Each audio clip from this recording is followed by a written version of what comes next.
جس دور پہ نازاں تھی دنیا اب ہم وہ زمانہ بھول گئے، اوروں کو جگانا یاد رہا خود ہوش میں آنا بھول گئے، نت نئے نغمے سیکھے دنیا کے خود اپنا ترانہ بھول گئے، منہ دیکھ لیا آئینے میں پر داغ نہ دیکھے سینے میں، منہ دیکھ لیا آئینے میں پر داغ نہ دیکھے سینے میں، اذانیں تو اب بھی ہوتی ہے مسجد کے میناروں سے انور، جس ضرب سے دل دہل جاتے تھے وہ ضرب لگانا۔ واجب الاحترام بھائیوں، بزرگوں اور دوستوں، زینت نیریاں شریف کی زیب و زینت قبلہ پیر صاحب،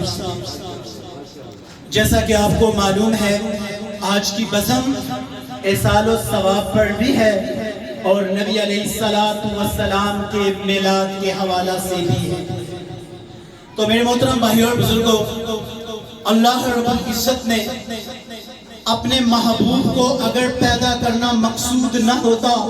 تو اس کائنات کو وجود ہی نہ عطا کرتے۔ آپ صلی اللہ علیہ وسلم وجہ تخلیق کائنات ہیں، آپ صلی اللہ علیہ وسلم کی بعثت اور آپ کی ولادت باصحادت ربیع الاول کے مہینے کے اندر ہوتی ہے، اور حضور صلی اللہ علیہ وسلم کو اللہ رب العزت نے بے شمار نعمتوں سے نوازا ہے۔ حضور صلی اللہ علیہ وسلم قضائے حاجت کے لیے جاتے، فضلہ غیب ہو جاتا، آپ صلی اللہ علیہ وسلم مدینے کی گلیوں سے گزرنے لگتے تو جانور کلام کرنے لگتے، پتھر سلام کرنے لگتے، آقا علیہ السلام اپنی لعاب کڑوے کنویں میں ڈالتے ہیں، وہ کڑوا کنواں میٹھا ہو جاتا ہے، اور کبھی یہ لعاب شیر خدا حضرت علی رضی اللہ تعالیٰ عنہ کی آنکھوں کے اندر ڈال دی جاتی ہے، ساری زندگی وہ آنکھیں دکھتی نہیں ہیں، اور کبھی یہ لعاب صدیق اکبر رضی اللہ تعالیٰ عنہ کی ایڑی کے اوپر لگ جائے، سانپ کا زہر ختم ہو جاتا ہے۔ تو اللہ رب العزت نے اپنے محبوب صلی اللہ علیہ وسلم کو بڑی نعمتوں سے نوازا، بڑے اعزازات کے ساتھ نوازا۔ میرے محترم بھائیوں اور بزرگوں، حضور صلی اللہ علیہ وسلم کو اللہ رب العزت نے جو عطا کیا وہ اعلیٰ عطا کیا۔ آپ صلی اللہ علیہ وسلم کو اولاد دی تو اعلیٰ دی، جماعت دی تو اعلیٰ دی، آپ صلی اللہ علیہ وسلم کو اصحاب دیے تو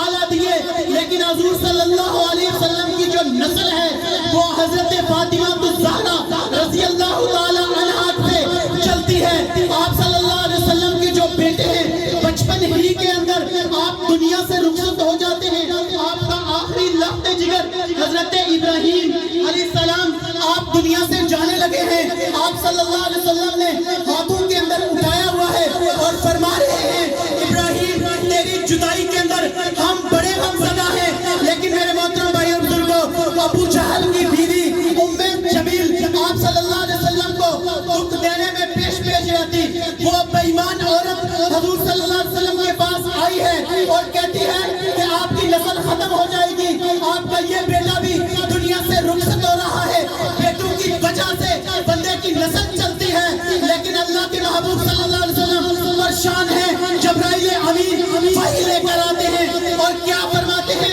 اِنَّا أَعْطَيْنَاكَ الْكَوْثَرَ، محبوب ہم نے آپ کو کوثر عطا کیا۔ کوثر کا ایک مطلب ہوتا ہے کثرت سے عطا کرنا، کوثر کا ایک مطلب ہوتا ہے کہ محبوب ہم نے آپ کو حوض کوثر عطا کیا، لیکن میرے محترم بھائیو بزرگوں، یہ عظیم سورت کا شان نزول اس پر مزید باتیں کرتا، لیکن ٹائم کم ہے، پیر صاحب آپ کے گوشے گزار کریں گے، لیکن میرے محترم بھائیو اور بزرگوں، حضور صلی اللہ علیہ وسلم کے ساتھ اظہار محبت کے لیے ہمیں کمر بستہ ہو جانا چاہیے کہ اتنی عظمتوں والا جو رسول اللہ رب العزت نے ہم کو عطا کیا ہے، ہم اس کی تابعداری کریں، ہم ان کی فرما برداری کریں، اطیع اللہ و اطیع الرسول، اللہ کی بھی اطاعت، اللہ کے رسول کی بھی اطاعت۔ حضور صلی اللہ علیہ وسلم فرماتے ہیں کہ جعلت قرۃ عینی فی الصلاۃ، نماز کے اندر میری آنکھوں کی ٹھنڈک ہے۔ میرے محترم مسلمان بھائیوں، کتنے مسلمان نماز پڑھ کر حضور کی آنکھوں کو ٹھنڈک پہنچا رہے ہیں۔ آج 95% سے زیادہ ہمارے مسلمان بھائی کلمہ پڑھنے والے نماز چھوڑ گئے۔ میرے محترم بھائی بزرگوں، سب سے خوبصورت طریقہ جو احسان و ثواب کا تھا وہ نماز تھی. نماز کے اندر ہر بچہ اپنے والدین کے لیے دعا کرتا. سورہ فاتحہ جیسی عظیم سورت نماز کے اندر، اتحیات نماز کے اندر درود شریف پڑھنے کے بعد کوئی دعا رد نہیں ہوتی. حضور صلی اللہ علیہ وسلم نے فرمایا جس دعا کے شروع اور آخر کے اندر درود پڑھ لو سمجھ لو وہ دعا قبول ہوگی. اور درود پڑھنے کے بعد، بات ختم کر رہا ہوں، درود پڑھنے کے بعد ہم اتنی خوبصورت دعا کرتے ہیں، ربنا اغفر لی ولوالدی